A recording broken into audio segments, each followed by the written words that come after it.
Hello, everybody. Welcome to the podcast, Teaching in the Arts. I'm Peter Hawley, your host. My guest today is Michael Sharp. Michael Sharp may not mean anything to you, but if you're a fan of crossword puzzles, Rex Parker certainly does. He is the king of the crossword puzzles. He has this great New York Times crossword puzzle blog with a lot of followers. But Michael is also a teacher. He teaches at Binghamton University, and we talk a lot about teaching writing, teaching prisoners. He taught in maximum security prisons. We talk about reading closely, and a bunch of other stuff. And of course, we talk about the crossword puzzle. So because I'm a crossword puzzle fan, that's really why Michael is here. I think about cheating. I don't cheat on the crossword puzzle, as I actually tell him. I used to keep a couple of crossword puzzle dictionaries, and I would, hide them away. And when I really needed them, I would go pull them out. I haven't done that in a long, long time. I pretty much get the crossword puzzle now. But it made me think about students cheating. And there's this great device called Turnitin, which is tied to Blackboard and other learning management systems. And Turnitin, students can write a paper, submit it, you can send it to Turnitin, and Turnitin will tell you if it's been plagiarized or not. But it will also give you a lot of grammatical feedback and make the paper better, and the students will get a second chance at it. I've had a few students actually cheat and lock, stock, and barrel turn in a paper, and it's been kicked back to them, and they fail. I mean, it's a really serious problem. But for the most part, the classes I teach are production-based classes, and it's almost impossible to teach on a production-based class. You can't copy someone else's film and say it's yours. You can't really even copy a short script and say it's yours. I had one student in the very first class I taught in 1996 who cheated, but he cheated the system. We had very strict rules about how you could get your camera gear and your production gear. And he didn't follow those rules, and he ended up going outside of school and getting gear. And I caught him on it. And I said, look, you broke the rules here. Part of this is you have to follow the rules so you can shoot in this certain period of time. And he didn't care what I had to say about that. So he comes back to the class and he screens his film, and it is all completely overexposed. It is like clear leader. And he sat there for 10 minutes and screened 10 minutes of almost nothing. And so, cheating never pays. And so he stood there and took his D for the class. And this young man is probably early 40s right now, and I'm sure he's not a filmmaker, but I hope he didn't cheat the system anymore after that. Anyway, that's the lesson of the day. Thank you very much. My guest is Michael Sharp, and it is a big thrill for me. Like I said, he is Rex Parker, runs the Rexword Blogspot crossword puzzle blog. Really, really interesting, great conversation about teaching. He really is passionate about teaching, and he shares it with me right now.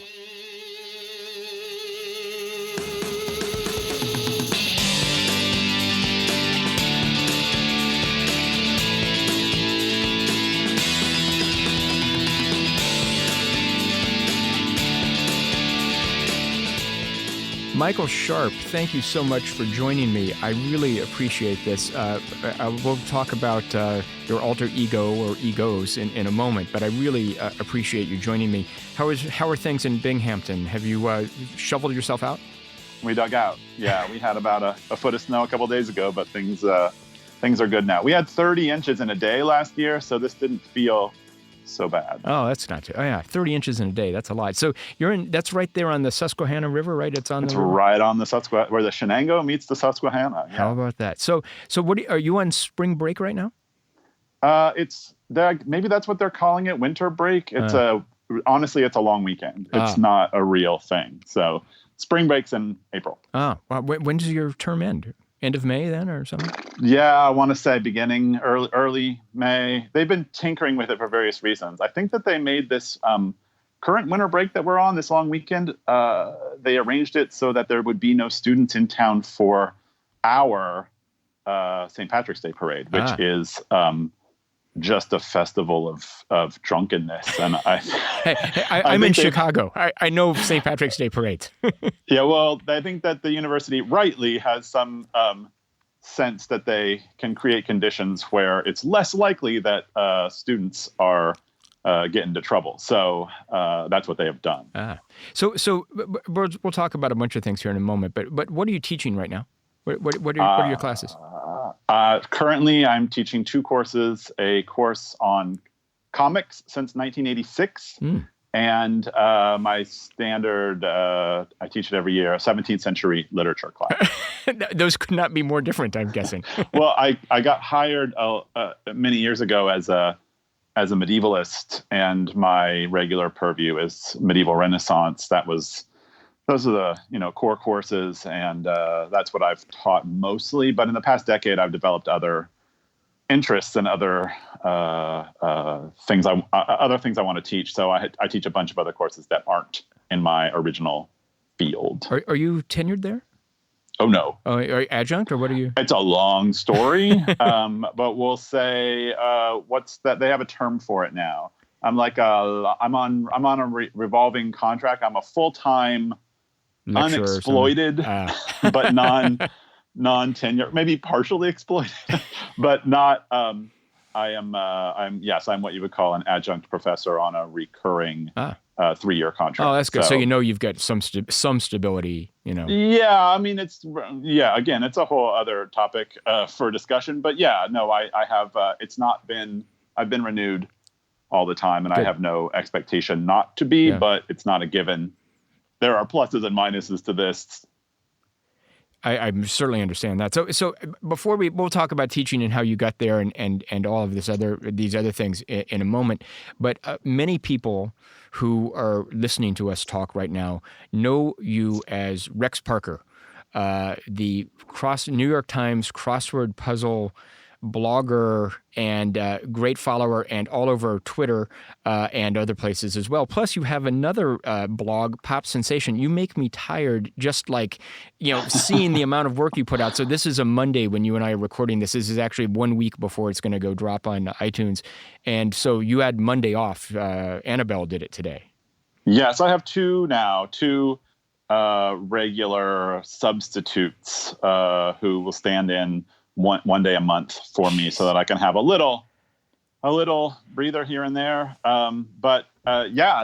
Honestly, it's a couple hours at night, hour to 2 hours every night that I do it. It's a lot of work, but it's also confined to this period of time, so it doesn't feel terribly overwhelming. It screws with my sleep schedule a little, my desired sleep schedule. Yeah.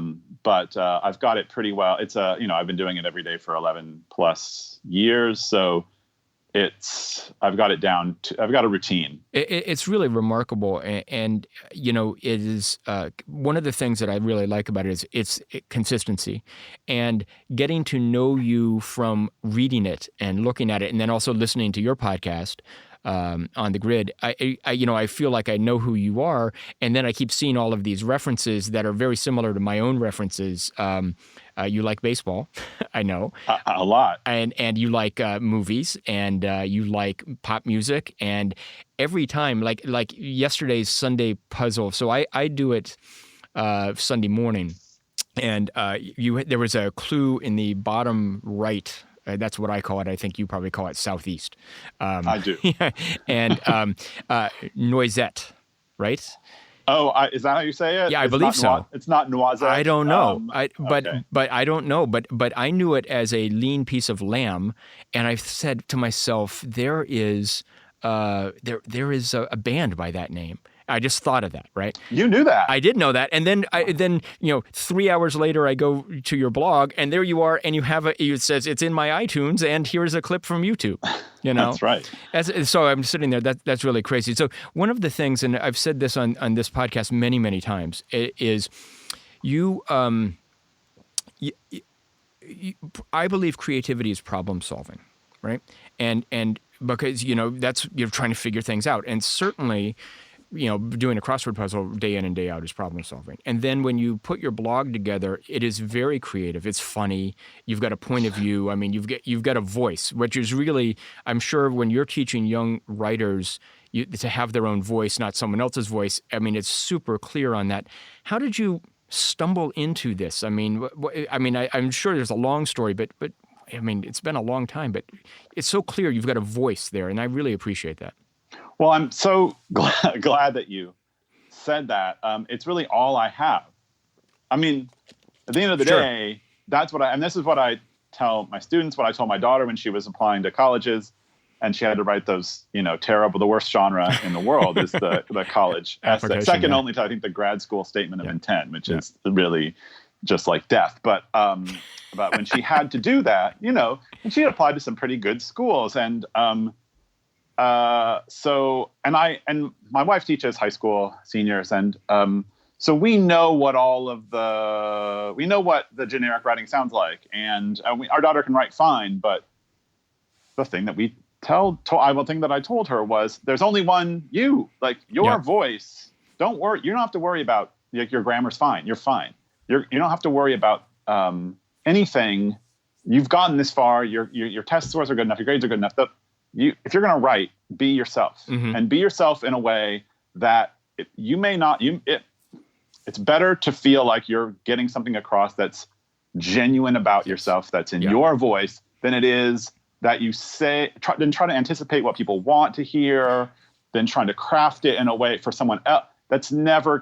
You're going to sound like 1,000 other people, and no one's going to care. Yep. So that, and that maybe is something that I had hammered home for me by the success of the blog, which is that I didn't have any real experience with that firsthand until the blog, until just by the force of writing on free blogging software, just on a daily basis, just practice, this iteration, this development of a voice over time it's mine and it's unique. And there have since become other crossword blogs and other voices, but in a way I don't worry about any of that because I'm me and no one else is me. And that's the end of the stuff. That's all I really worry about is maintaining that. And then, I listen to feedback, I listen to criticism, but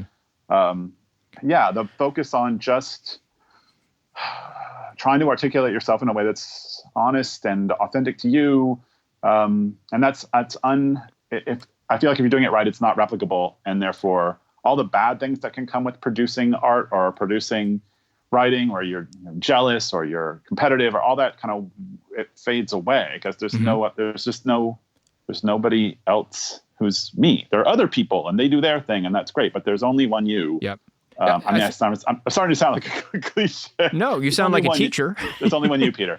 There's only one you. Well, I think that's really important. And what your advice to your daughter is really spot on. And I'm sure that's the same advice you give to your teacher. And I know a lot of people, and I'm sure I was guilty of this myself. And I, they want to write what they think someone else wants to read, as opposed to what, is true and authentic. That's I think is the word as I'm pointing my finger at my screen now, is authentic. And I think that though I do not know you, I think through your writing I know you, and it's authentic. And that I think is really valuable. Well, it's funny because I've gotten some feedback here and there where people think it's a shtick or a put on. And I certainly write differently than I speak a little bit, but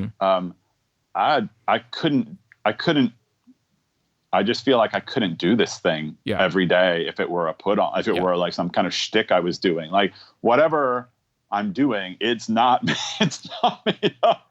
Like it is authentically how I feel at that moment, for better or for worse. It's genuine. Great. Well, we'll get back to the blog and the puzzle in a minute. Let's go back in time. Where are you from and what's your background and?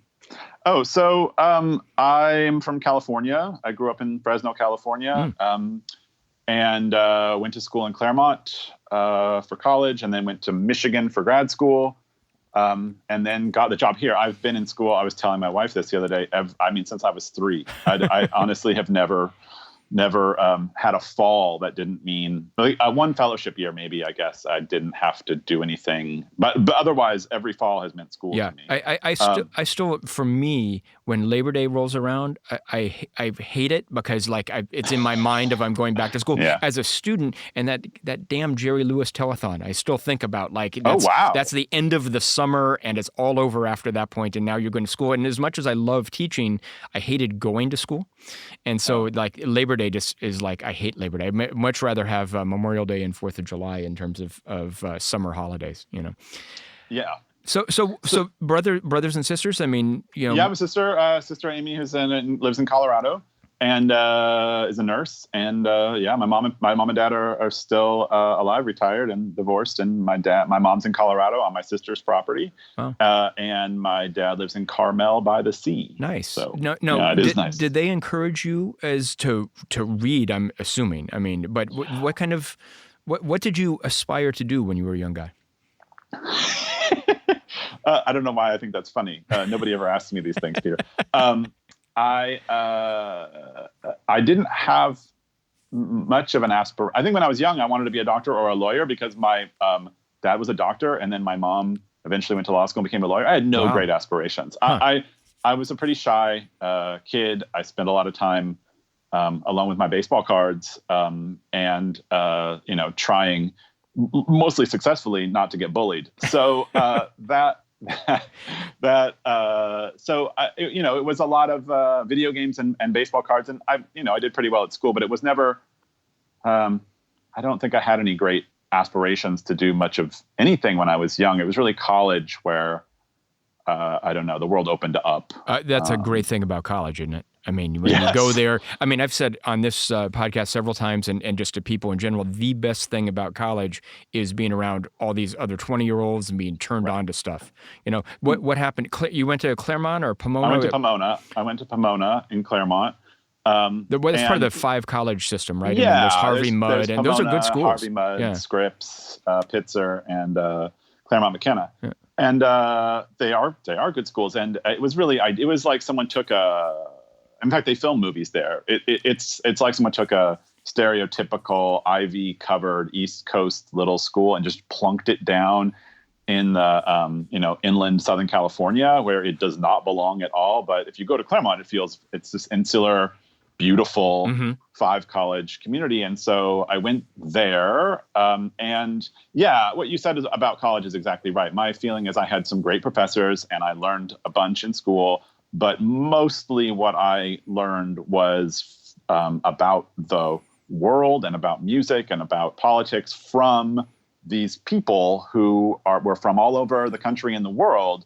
It was like being exposed to so much new information, so many different kinds of people, and it's those sort of social relationships that this opened up the world for me, and the thing that I got most out of college, honestly. I can hear the excitement in your voice, because I know that when I go back and think about that, I mean, I've said here, I remember being turned on to the movie Blow Up. I remember being turned on to Elvis Costello's first record, and all these other things that I hadn't seen before, or didn't know was as good as it really was, and that's really exciting. Did you have any influences? I mean, you mentioned some professors. Like, how did they influence you, or what did they turn you on to? So, so person-wise, I would say my freshman year roommate is probably the most influential to this day, despite the fact that we're not close friends. But he was born in Malaysia. Wow. His mom was Japanese. His dad was white. He just didn't fit the mold of, like, I don't know, smart kid, but he knew so much about music. And so there was all this new music in my dorm room. Like what? That I never knew. Well, anything. I mean, he listened to a lot of like Fishbone. So he listened to a lot of ska. Wow. Huh. But I was ignorant of even the sort of most common college bands. Like I had never heard, not really, I'd never heard REM. I'd never heard the Smiths. I'd never heard that whole world. And the Replacements. I'd never heard a lot of these, Everything But the Girl. I'm thinking of all these things that I'd listened to. And if I knew about them, I knew about them maybe by their one pop hit. Yeah. Because Fresno, California, it was I'm sure there was a way to access that information, but to my mind, it was all this very sort of sunny FM pop Yeah, yeah. radio. And then the oldies station, which I listened to a lot because I got tired of pop, and then the classic rock station. So when I went to college, it was this world of contemporary music that was when there still was college radio. Mm-hmm. Like that was what I didn't know anything about, and that's what Dave like brought. And he knew about music, and so we talk about music. And that first year seemed to me really about taking in all this music, and in some ways, even stuff like the Beatles, which I hadn't really listened to growing up. I remember Abbey Road was the first time, it came out, 69? Yeah. Like I went to school in 87, and that was when I discovered it. And so it was like having this sort of cultural education from all these people, including my roommate my freshman year. School-wise, my biggest influences are originally were mean old white men who, I'm serious. They were people whose grumpiness, like I recognized early on that the people who were afraid of them were mistaking their passion for aggression or cruelty. So, and not to say that they weren't occasionally intimidating or intimidating figures, but they were guys who loved their topic so much. If you really watched them when they were teaching, I could tell at times they seemed like they were in a trance. I mean, I remember very clearly my high school, I had for 2 years, my high school English teacher, lecturing at length or just talking at length about John Donne, The Tempest, the things that he taught. I still remember the stuff I had to memorize for him when I was 16 years old, the John Donne stuff. And realizing that this was someone who just lived and breathed his subject. And the same thing happened in college. My advisor, I remember him, and again, it was Donne, weirdly. It was in a mystical poetry class. Somehow, it wasn't about Donne, but because he knew everything, he just broke into Donne at one point. And there's a line in A Valediction Forbidding Mourning by Donne. There's this line, like gold to airy thinness beat. And I looked at him and he was like, it was like he was in a trance, and he beat his palm as he said it, like he was hammering out some kind of gold bowl. And I remember thinking that the ease of the reference, but also the amount to which he seemed to feel it, like to have it in his brain and in his body, and to be able to kind of reach out and use it as an example to reference some other, I don't know what we were even studying, a Sufi poem or something. And that sort of passion I got from again, Mr. Berglund in high school and my college Brit Lit professor.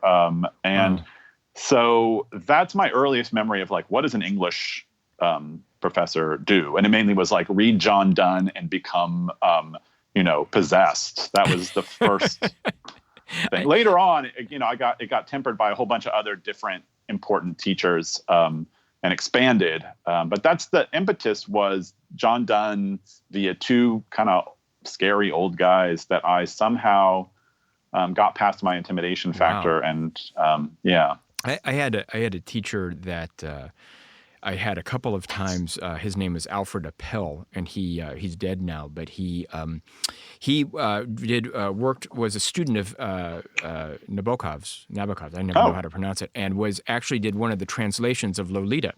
And so in his class, we had. I thought his Lolita. Name sounded familiar. Yeah, Alfred Appel. Yeah, no, he was terrific, and I went to his class the first time.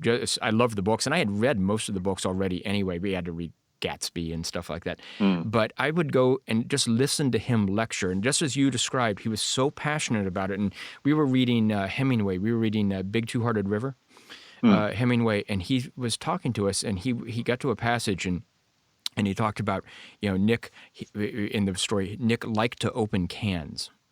And that's a line. That's a Hemingway line. And I'm like, oh my God, that's poetry in this one line. And the way the teacher talked about it and I understood it. And he actually then broke it down. He said, do you ever do anything sort of just mundane? And the example he used was like paying bills or something like that, that you do this thing by rote and it takes your mind to some other place. And that's what Nick did as he described it to me. And when he was opening cans and like those teaching moments, I'm like, oh my God. And so years later, 25 years after I graduated from college, I am in Evanston, Illinois, and I'm at a Borders bookstore. So whenever Borders was still open, Right. and he's in line right in front of me. And I said, Professor Appel? And he turned around and said yes. And he was probably 80 at that point. Huh. And I said, I was in your class in 1984 and 5, and I still remember, Nick liked to open cans. And it was just a really, really great moment. And he said, thank you. And he had a stack of books on jazz because he was writing jazz reviews, criticism, and stuff like that. But here's a guy who was easily confused as a angry, grumpy old man, but he was passionate about it. Right. It was really, really, really cool. No, and that's. I'm sorry. Go ahead. No. I was going to say. You get these influences, and I know he has influenced me as a teacher.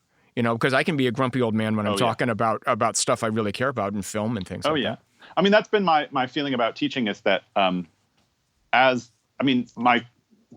my teaching interests have changed, and certainly my understanding of literature has changed over time and been really importantly affected by all kinds of voices and criticism. And I had a professor, Chris Miller, who's now I think at Buffalo, still teaching, and who was the first explicitly feminist teacher I had, and who was very, in a way that was like I still have the fondest memories of her, but she was not fooling around. So she was like, if you use if you don't use gender neutral language, there'd be grade consequences. Wow. Also, you couldn't you had to call her Ms. You couldn't call her professor. You had to call her Ms. I think she may have let you call her Chris. At any rate, there were certain things that were about kind of changing the classroom dynamic and making students who I think had gotten complacent about certain things aware of the politics of language and aware of the politics of the classroom. And it was a shakeup. But what was great about it was that we needed shaking up, all of us. Sure. What I remember most was that, and she was intimidated. She owned the classroom and she had no fear about it. And, she had her way of doing things, which made sense, but was also in some ways just personal to her, things that she insisted upon. But that came along with an amazing attention to, first of all, to us. I've never, to this day, I haven't gotten more feedback on a paper than I got on a 2 to 3 page paper from her. Wow. A dismantling of my writing, but that sense of someone's paying attention to the class wasn't there for her to sort of perform, only for her to sort of perform her feminism for us. It was something she took seriously and meant to pass on. And it was part of her caring for every student in that class. And so that was aside from having a feminist mother, that was a really important influence on me because I didn't have a sense of feminism as something meant to, that was hostile to me or hostile to men or anything like that. It was a different way of approaching the world and art. And it was every bit as intellectually serious and every bit as, if not more, kind of nurturing and caring. Wow. I don't mean to gender it there, but it came along with a certain amount of, serious intellectual rigor but also care. Wow. A real sense of community. And I did poorly in that class. And then I had her 2 years later and thanked her every day. I was in my senior seminar with her and did very well. So do you have any contact with her now? No, I haven't. I just discovered recently because I went to sort of look that she had left Pomona, and I think she's at Buffalo. Wow. I should write her a letter. You should. But she was really important. And so it's sort of a cumulative effect of different people on me and getting me to see the world differently so that, I don't know, everyone seemed important at their own stage, but at every stage it really was whatever people's politics were, whatever they looked like, it was A, that they cared so much about their subject and B, that they seemed to care something for me. That's great.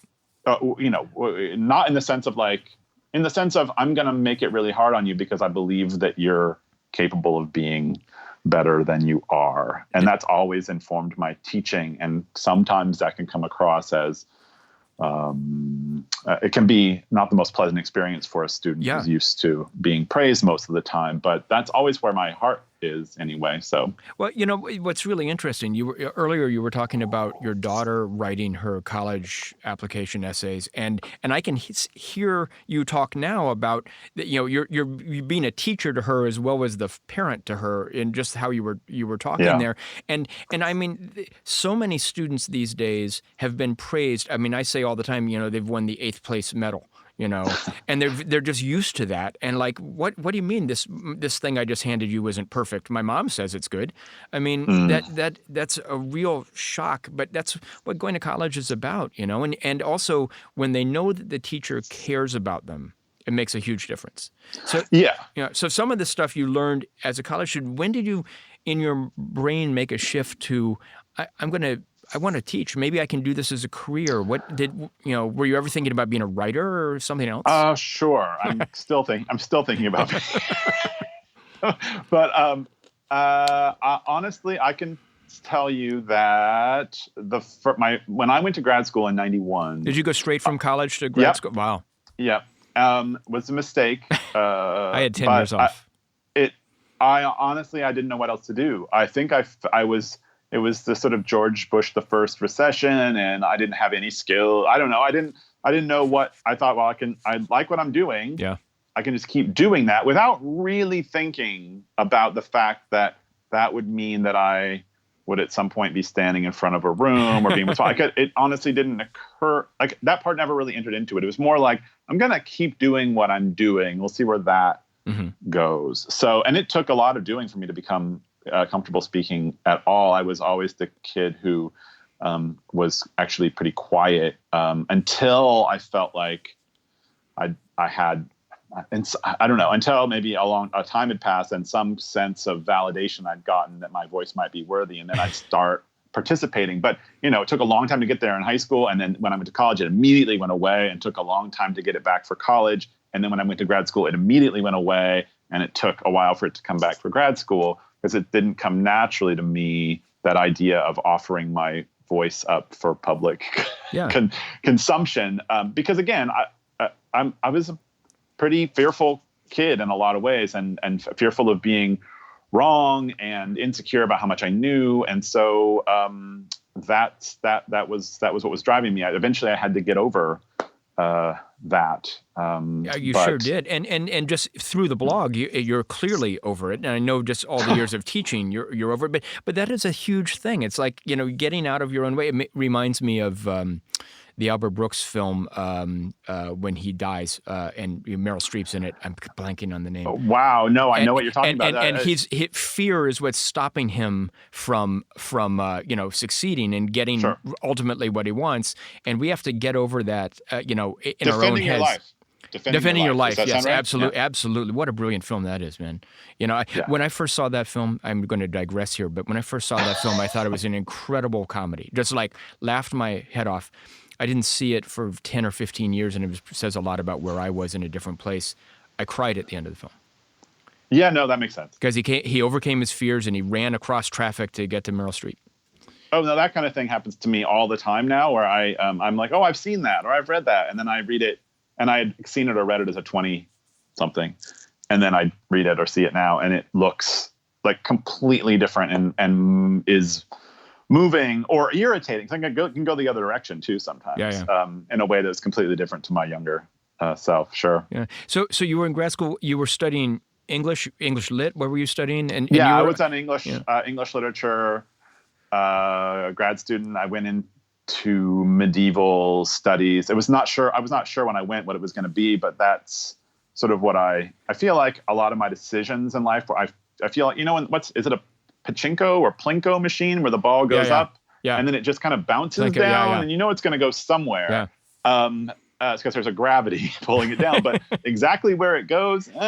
So my Dick Barnes, who was my advisor in college, and then the pro seminar that I was in grad school was taught by Carla Taylor, and she was a medievalist. It was on romance as a mode or genre, but it was heavily medieval, and she was a medievalist. And so I just kind of fell I was not unamenable to it. I had taken Chaucer, and I loved learning about Middle English and all of that. But it wasn't as if I was burning with a passion to do it. It was more like that was where I was at a certain point in time, and people encouraged me, and so I did that. Wow. And so, yeah, that's what I spent the 90s doing, is not writing my dissertation. When did you get your first teaching position? This is it. This is it. Wow. Yeah, and that was in '99. Wow, and you've been there the entire time. And the move to New York. I mean, you'd never been there before, except for an interview or something like that. What was that? They flew me back for a day or two. Like I was late. I had interviewed in San Francisco, and I didn't get a call back. And I was going to be my second year on the market with nothing. Hey. And at least the first year, I got a flyback and didn't get the job. This time, didn't even have any of those. But then I was at a conference somewhere in, I don't know, middle of the Midwest, and Pittsburgh, I think. And I got a call. I called my messages, because you used to have to do that. And there was a message from Binghamton saying, we want to fly you out for this position. And I knew something must have gone wrong, because it was 2 months after you'd normally hear. And in fact, something had gone wrong. And so so when I flew out, I also knew I'm probably it. Like I was probably this was mine to lose. And so I felt very loose and very confident, and competent. And that helped a lot. I came out with nothing to lose, and I got the job. So it was luck, and then you end up, as many academics do, in this place that you never could have conceived living in, because it was the one job that you got if you were lucky to get a job. And it could have been very bad. It was not a great place to live early on. And Binghamton's gotten a lot nicer in the last 10 years or so as a place to live. But when I was here at first, it wasn't so great. And I didn't know anyone. And it was the only place on earth cloudier than Ann Arbor, Michigan. So I'd gone in the very wrong direction, weather-wise and direction-wise. But again, by dumb chance, I ended up meeting my wife and my future wife, and nice. It's great, and we've had a great life here, happy, and there are more exciting cities in the world, but it's home. It's home. It is, and we like it. Nice. So I want to have a question about your students there. What are they like? Are they taking your classes as an elective? The comics has to be an elective. Of course. Yeah. But so they're probably like, oh, this is going to be great. But your other class, I mean, those must be majors, I'm guessing. No one opts into that. Oh, almost exclusively majors. Yeah. So I'll teach a Brit Lit 1 survey. Those are almost all majors. I teach a 17th century lit class, same thing. So yeah, I get a combination. They don't feel that different in the classroom, honestly. Mm-hmm. You would think that they would, given that comics, and this is what I'm always stunned by, is that the comics class isn't more prepared and enthusiastic. I feel like I don't know what there are times when I'm stunned by the level of non-engagement, non-completion of the reading.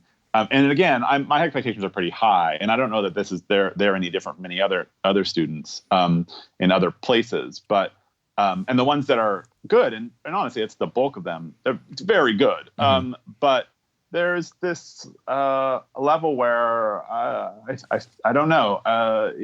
They're strong students, but I've rearranged my courses over the years to make it virtually impossible for them to do well if they haven't done the reading and done the reading on time. Yeah. The tests have gotten a lot more objective and detail oriented because the basic fact of encountering whatever the text is itself and not reading a summary or just relying on what we think was class, not being able to, bullshit your way through a in-class essay. I won't do those at all anymore because they're good, smart kids can get by passably just like saying stuff they heard you say in lecture. So I have changed a lot just to kind of force them to do the reading closely. And that's, I think largely worked. So yeah, the students here are lovely and diverse group of kids. But again, I don't really feel a difference between my comics and my 17th century class. And I don't really my teaching approach is no different for the two classes. I mean, obviously they're different subjects, but most of what we do in class and how we talk about what we talk about is a very similar, very community group oriented, very conversational. So how big are the classes? How many students? They max them out here, most of them at 45, which is way too big. That's huge. That's a lot of grading. Yeah, it is that. It does change what I assign and the kind of grading I want to do. If I teach, as I will in the fall, a composition course, which is has a C designation, which means it requires 20 pages, I think, of writing over the course of this semester. Those are capped at 25. So I'll take that trade-off because I want a classroom that's as small, that's as close to 20, kids as I can. So me too. I'm teaching right now. I'm teaching 15 in a production class, but I'm teaching 35 in a lecture class, and I've got a lot of papers to grade. It's tough.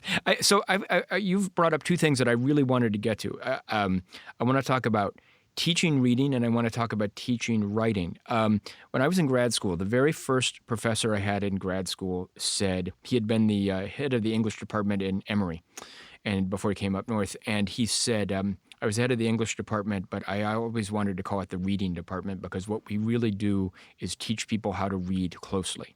Right. And he tossed us a book and said, all the answers are in here. And I don't want to hear what you think, what someone else said about this book. I want to know what you think about this book. I want you to bring it back to the book. I want you to, quote from the book. And what he'd never said was he wanted to see us that we had read the book. Right. How do you teach people? And now, if you're teaching more of an advanced class, it's probably easier because they've learned it. But how do you teach people to read closely? I mean, they have to have learned that somewhere along the lines.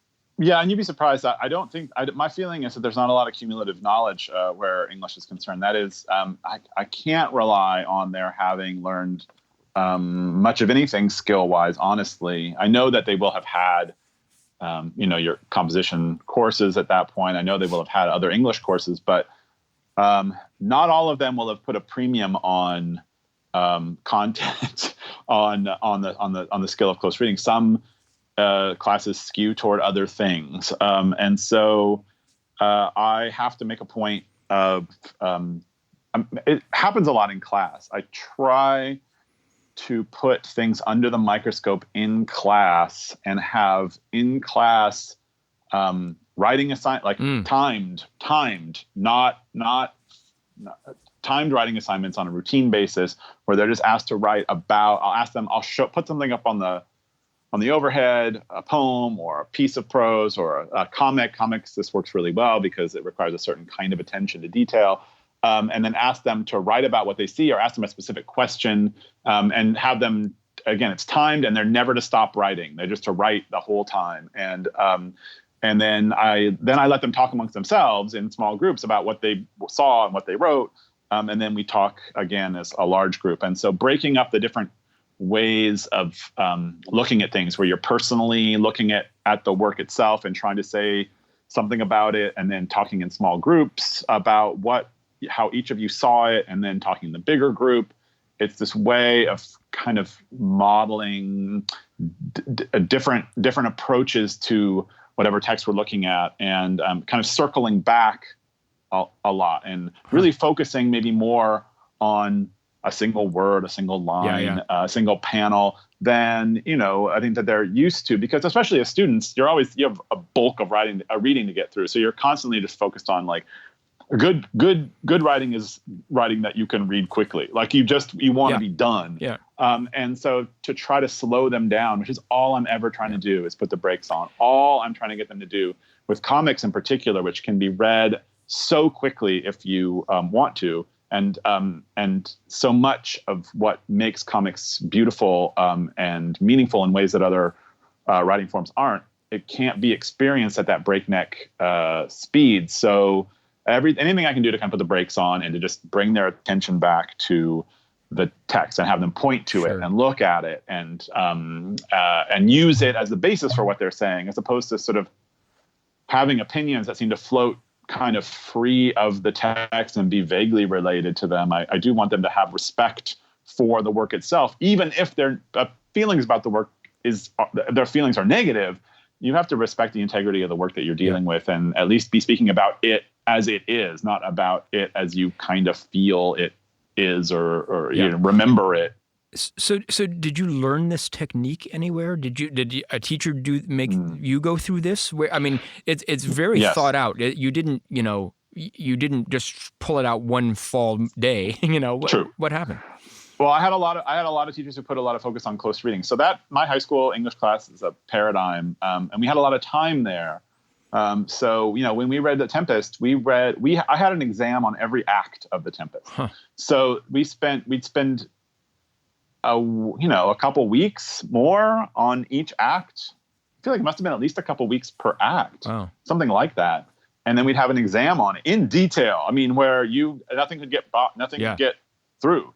So just that idea that you have to be attentive to detail, it was that. But what that was capped off by was a trip to the Ashland, Oregon Shakespeare Festival, where all of that work that had been put in, kind of mastering the damn material, now I could go to a play and I knew, unlike just encountering a play cold, where it's just a sea of words and I'm lost. Now I'm seeing things.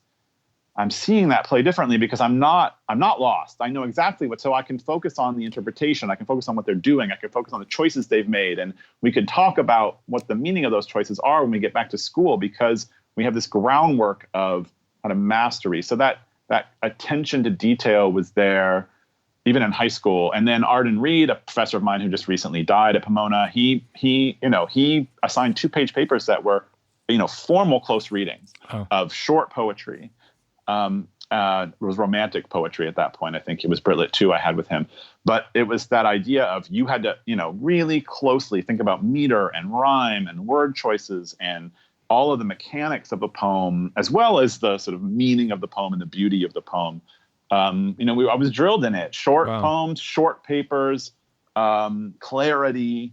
Yeah, clarity and short papers are really important. I mean, I had a teacher who, insisted on some assignments, 1 page. He said, I don't care if you have to go sideways on the page. You're only turning in 1 page because that you have to express yourself this way. And it was really helpful. We actually, the first time I did it, I thought he was joking. I thought, I can go, 3 lines onto page 2. No, he wasn't joking, No. So I hope you realize how lucky you were, especially as you're talking about your high school experience. To read The Tempest like that. Did you go to public school?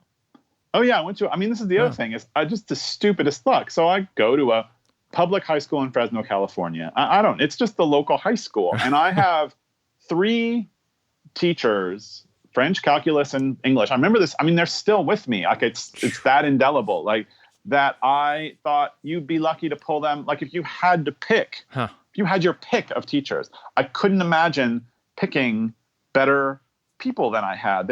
And every one of them, what was great about them was how much they bled their subject. Like it animated them. And, so and later I realized how much that was a part of my doing well in those courses. At the time, I don't know if I put that together, but certainly later I realized that their passion, was contagious, at least for me, maybe not for everyone, but it was for me. It made me want to go to class, it made me want to know what they were talking about.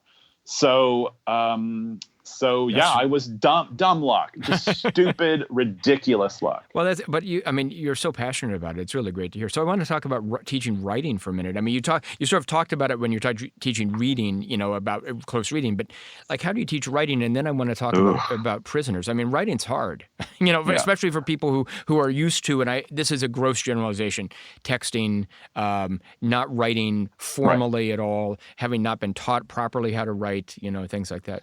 Yeah, it's tough. And I still, I think writing, how do I say this? I'm dubious about how I think the basics of writing, that is, I mean, I wish more emphasis were put on understanding the sentence as a machine. I wish more emphasis were put on having people understand that there's a subject and a verb, and understanding the difference. Understand the grammar at a mechanical.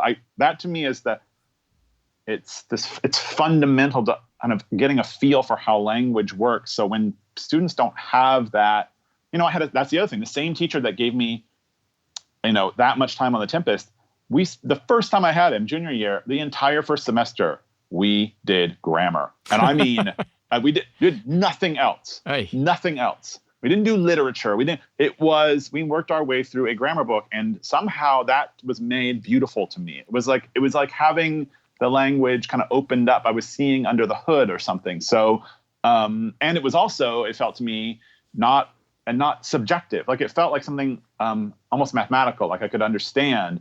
So I never did better in a class than I did that semester and it stayed with, and again, this is the other thing, is I feel like that's still with me. Whatever I learned in the fall of '85, that's still part of what I do every day and how I think about language. That stuff was important. So that part I think is really crucial, and I don't see as many students getting that instruction. Yeah. Writing, honestly, I think I can teach writing to people who want to write. Yeah. But dear Lord, I don't know. I'm not convinced that I think anyone can write. But you have to care about writing. You have to read, for God's sake. I mean, you can communicate competently with other people, fine, and live your life happily. But writing, if you're not a reader, it's going to be hard to become a good writer. You have to hear other voices. That's the other thing, as I realized how much of what I write was me just shamelessly copying other people, just like watching, academically especially. I'd be like, oh, is that how you do an introductory sentence or a first footnote? And I would just, it was like playing dress up. Like I would be so attentive to other people's writing, and I would like try it on and like figure, and not stealing the content, but certainly the pose. And then you learn what hangs on you right, and you learn to manipulate it from there. But it's that paying attention and caring. Those are things that are crucial to writing, because it's not as precise a thing as other fields might be. And if it's not there, then it's like death, because students just want to know, what do I have to do? What do I have to do? Yeah. And a lot of what you have to do is completely change like your whole mindset and the kind of person you are. And that's it's not that you can't, it's that it's not solvable in one feedback you're getting from me on your 2-page paper. Yeah. So I feel very strongly that writing can be definitely can be taught and strengthened in those who are so minded. Yeah. Across the board, it's a very hard thing to do, like you said, especially in a culture where your attention's being grabbed at all times by all kinds of other media. So yeah, I haven't mastered it. I don't know. So the best, you alluded to something, the best advice I got from anybody was in college he came, and then I got to meet him a little bit. Larry Gelbart, the guy who brought MASH to television and wrote Oh God and Tootsie and stuff. He said, and some student asked him the question, so what advice did you give, filmmakers or wannabe filmmakers? And he said, read. He said, read everything. It'll make you a better writer. And I read, like light bulbs went off. And I remember the next sentence, he said, I don't care if it's Time magazine. Read it, understand it, see what they're doing, and it will make you a better writer. And it was like light bulbs, just like, oh my God. And, this is a guy who's, got, Emmys and Oscar nominations and all that kind of stuff. Yeah. Well, when we were, we had that moment with our daughter where I did anyway, where I thought, do you read anything besides these teen trilogy, apocalyptic, whatever, young adult? Like, you're a very bright young woman, and and she read voraciously, but it was all this like stuff where I was like, the Harry Potter was great, but a lot of the other stuff was very sub Harry Potter and kind of like, to my mind, kind of formulaic sort of science fiction-y stuff. And I love science fiction, but it felt so commercial and canned, and not like the elitist part of me was thinking, why can't you read better stuff? And I'd leave better stuff around for her, and she'd ignore it. And then eventually I realized that none of it didn't matter. what mattered was she liked to read, and she was reading, and that she would find her way to other things when she found her way to them. And that was all. It didn't matter. And that was the thing when she got a phone that I was most concerned about. It wasn't. It was the amount that her reading would, and early on did drop off, because she was never without a book in front of her face, and then she was, and that was something that was noteworthy. But again, it wasn't. She found her way eventually as a sort of closer to grown up person to things besides, apocalyptic teen trilogies.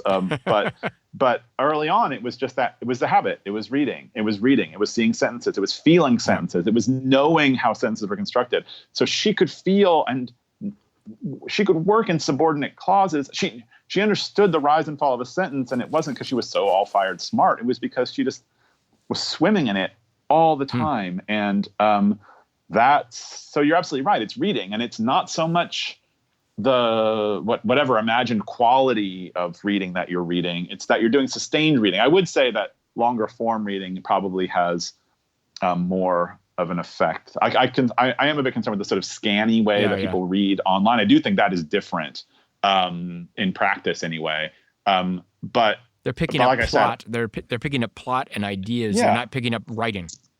And and again, just hearing sentences and feeling sentences, and it's something that you have to acclimate to and get used to. And so if you're never going to write otherwise. I mean, I don't know what else to say. I mean, you certainly can write well enough to get by in life. Like, that's not a problem. Most people don't have to write.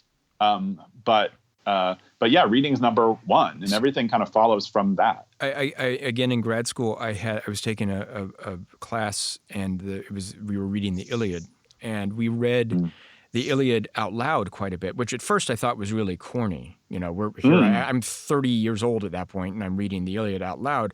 But then it was really, really helpful to hear it. And then regularly our professor would say, "God, it's so much better in the original Greek," and he would just start reading Greek, and it was just rolled off his tongue, and it was just beautiful. And the power of hearing the words is really, and as you're reading along and hearing it, it really does something else. Well, that one very brief last thing about my teaching is that that very thing, which is that I teach short poetry a lot, and my 17th century class is a lot of lyric poetry, and all we're doing all the time, and all I'm telling them every day, to the point where they must get very tired of it, is literally read it out loud to yourself. It's not meant for eye reading. It's meant for mouth reading. You need to put it into a different dimension. You need to, it's like, you treat it like a statue, that you don't just stare at a statue from one angle. You can walk around it, and it looks differently. And think about reading out loud as a way of giving another dimension to this poem. If you're cold reading it with your eyes and expecting to get it on one or two readings, it's never going to happen. So, especially when they're studying, I just say, read it out loud, tape yourself reading out loud, play it back to yourself. And then it becomes like any pop song in a way. It starts to hang around and linger, and you start to feel it differently. And so then where your voice is supposed to rise and fall and what the sentences mean will start to reveal themselves to you more clearly if you make it something other than, in addition to words on a page, you make it 2-3 dimensional. So but that's great advice. Record it, play it back, So two final things before we wrap up here. One, I've read this online somewhere. You taught prisoners? Yeah. What was that experience like, and how'd that all come about? Well, it's been almost a decade now, but Bard College has a program wherein prisoners in the New York State system can get bachelor's degrees, an actual Bard, degree from Bard. Wow. So they were meant to be. They were recruiting people to teach actual college, that at that level of content and work in prisons. And so in a couple of different fall semesters, I taught a course I called What is Literature, and which was we read a bunch of different things and really thought about, like, what is literature? These weren't English majors. They had, I don't know what they were majoring in, but I was their English course. And so I taught that, and then I taught a Shakespeare course with them. And the two things I would say is that this was maximum security prison. So these are these people had been convicted of very serious crimes. And at first I was very kind of intimidated, and very quickly it was just gone. Like it was the easiest place in the world to be. Wow. They knew each other because they'd been in classes together, and it was the one time a day where they really, what I really got a sense of was how how bad a punishment prison is. Just the desperate loneliness. And so like their being there was like, that was something that they treasured. So they had a respect for it that I don't see in most of my students. Wow. They did their work. It's a monastic lifestyle in a lot of ways when you're in prison, but like, that's a nice way to put it. Well, they put me to shame in terms of how prepared they were. Like, they took it very seriously. They'd done all the reading, usually really well. They came with tons of questions. The very opposite the problems that I have teaching undergrads here, I didn't have with them. I had different problems because they didn't have some of the same background, or I had to, things I could take for granted with my students, I couldn't with them, but things that and it was flipped in other ways. So but they would just do their work, and hungrily. So this is the other thing. They were, to a person, they would come in every day and come up and shake my hand, and were so grateful to have the class. And some of them were so smart, and it was a wonderful experience. It was a bit weird at times, realizing that I was in a room with people who had done some very bad things, often decades earlier, often coked out of their minds, honestly. But still, it was, so that was hard to get over. But actually, it wasn't hard to get over. Once I was in there, they just felt like people who wanted to learn, and so. It was easy to kind of just be in that room, and the 3 hours went by really fast every time. And their writing was really, and they could only write by hand. They didn't have internet, computers, and typewriters. Even, so it took us back to a great place, which was, again, I say monastic, and I feel like as a medievalist, I always resent when people think of the, how ignorant, use medieval as a term for ignorant, or think about, the Middle Ages as a time when people were stupider. Because I just think you have no idea how at least the people who were literate and who studied, how much they knew and how much time they spent reading and how much attention they gave to it. And that's what prison weirdly gave to these guys, is this opportunity to spend a lot of time reading, and then to have a place where they could go and talk about that, not just read for your own self, but to go and have a kind of community around literature. That was all I ever wanted to do. That was all I ever wanted from literature, was not just to read it, but like to have someone to talk about it with, some way that the literature or whatever I was talking about was able to create some kind of connection or community.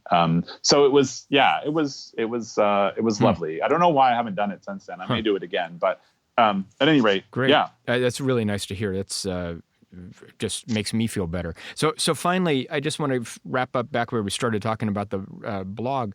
Right. When did you start crossword puzzling? When did you? And then when did you kick into?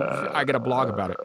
Okay, so again, I shamelessly aped a friend of mine who did the crossword puzzle when I was in college, and he did the New York Times. I had so many intellectual aspirations as a kid. Like, I just wanted to be, I knew in California, I had envy of like, I had to imagine sort of Northeast liberal people who listen to NPR and could do crossword puzzles. Like I did. I felt like sun-baked, sort of sun-baked, football playing. Like there was the masculinity, the whole place of Fresno just felt so not me. I just wanted to leave. I just wanted something that I thought of as like quote unquote culture or whatever. It was all bullshit, frankly, that I wanted.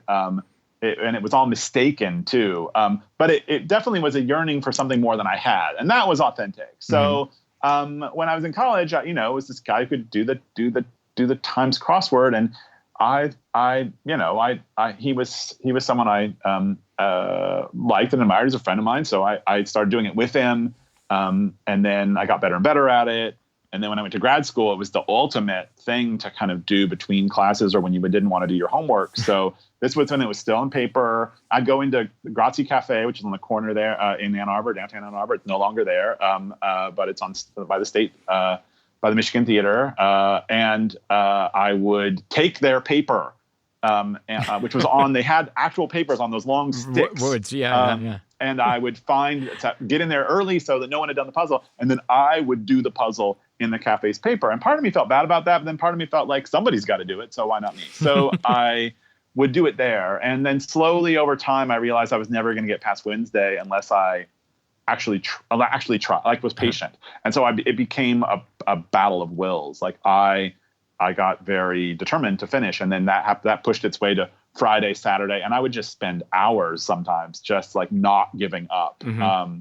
And then eventually I got so I could do every day of the week mostly. And then time passed. And then I started this blog on a whim in the mid 2000s, meaning for no one to read it and having no idea that it would go anywhere. Because I just wanted to know what blogs were and how they worked. Yeah. And so I decided, what do I know anything about? Let's just throw this thing together. And then, a few people were looking at it maybe. And then 5 weeks later, everyone in the world who got the puzzle in syndication, started cheating and Googling clues, and they were getting my site. And so all of a sudden my traffic had this huge bump. And I thought, wow, okay, that's interesting. And then it turned out that a lot of those people stuck around. So then it went from that huge bump to it just climbed. Yeah. I mean, it climbed way beyond where I ever thought it would. It felt like something magical was happening. I wasn't trying to do anything. I was doing the same thing on day 1 as I was on day 300. But by day 300, I had, 5,000 readers a day. And whereas I had like 5 on day 1. And then it grew, exponentially from there for a while. So it was another instance where my life went in a direction that felt very random, but perfect. I stand by what I said at the beginning. One of the reasons I really like it is it's authentic. You're very good at it. I mean, it's entertaining. You're very good. You're consistent. It's always there. And that's, if you didn't do it, as well or as regularly, you wouldn't have that following. And that's why I like it. I will tell you, I've stumbled on it the first time, and this is where we're similar about the crossword puzzle. Maybe 5, 6, 7 years ago, I don't remember when it was, I was really frustrated by the Sunday puzzle one day. Like, I did it all, but then I was like, I don't get it. What's the thing? So I Googled, and I figured someone else would have complained about it, like complaints about the puzzle. And I got to your site, and I'm like, I had not known, and I don't like to cheat on it. And and so I was like, wow. So now I only go to you when I'm all done with it, or when I finally say I'm putting it away. But it was like, wow, some other people think about this puzzle the same way. So you started it when Eugene Maleska was still on the puzzle. No, Maleska was gone. Maleska died in the mid 93, 94, and then Shorts took over then. So I didn't start till 2006. Oh, wow. Oh, man, you didn't start till that. Gosh. Wow. No, I didn't start till I was well into my teaching career, and probably looking for something else to do with my life. I think I'd burnt out in a lot of ways on what I was doing academically and needed an outlet. And that's just what's stuck. Yeah. I think doing it every day is the key. It's that it's not that discipline. I've never been as disciplined about anything in my life ever, not even close. Yeah. I'm trying to think about, I've been very good since I started going to the gym about going to the gym 4 times a week. I've been very good about that. But even then I haven't been as good as I have about the blog, because the blog is basically like, it's every day, and it will never not be every day, and it can't be otherwise. So, that has given me a lot of practice, and practice makes does it make perfect? Is that I don't think it's perfect, but it does give you confidence, and it does make me feel like I can do whatever I want on any given day. I don't have writer's block. I don't have anxiety about what people are going to think. I just write, and it's worked. it is really clear that that is the case. And as a fan of the blog, I really appreciate this time you've given me to talk about it. But I really, really appreciate you talking about teaching. I mean, the podcast is called Teaching in the Arts. I knew from reading the blog, I knew that you were passionate about teaching, that you were going to have things to say about teaching, about studying, and that's why I wanted you on. And the bonus for me was to talk about the crossword puzzle a little bit. Oh, good. So well, I'm glad. It's nice. It's nice to do an interview. This is a different interview than I've done before, where I actually get to talk about my teaching life. Usually I keep that well hidden, but I'm glad to have the opportunity to do it. Well, thank you. And you and Lena have to get back on the podcast with On the Grid. I know. Believe me, I'm going to pester her very soon. It's actually probably my fault. But On the Grid is that's our baby, and it's on hiatus right now. But I'm eager to get back to it because, again, it gives another dimension to what I do and love and care about so much. So and my favorite part of it, because I end this podcast with every time I end it with now it's time for me to get a drink, is you guys actually have a drink in the middle of the podcast. We have a drinking segment. It's true. But there's so many drinking things in Crosswords. We just thought, why not incorporate that in and maybe highlight some of these wine types or drink types, and it's fun. Yeah, it's fun. Asti, A-S-T-I, and Sloe, S-L-O-E. I will SLOE always think was of an you. adventure. Yeah, yeah. Well, Michael Sharp, thank you very, very much. I really appreciate it. It's my pleasure. Thank you. Take care. That's it. That's the podcast. Thank you for giving me some time. Michael Sharp, thank you very much. It was really great. It was a real pleasure to talk to you, and I hope you and Lena get back on the grid, the podcast going again. Again, thanks everybody for listening. You can follow us on at TITA Podcast and teachinginthearts.com and Google Play and iTunes and all of the places you get podcasts. And I haven't said this for a few weeks, but my thanks to Andrew Shabbat and Soundmaker Post. I really appreciate it. Thank you for joining me. And it's now time for me to get a drink.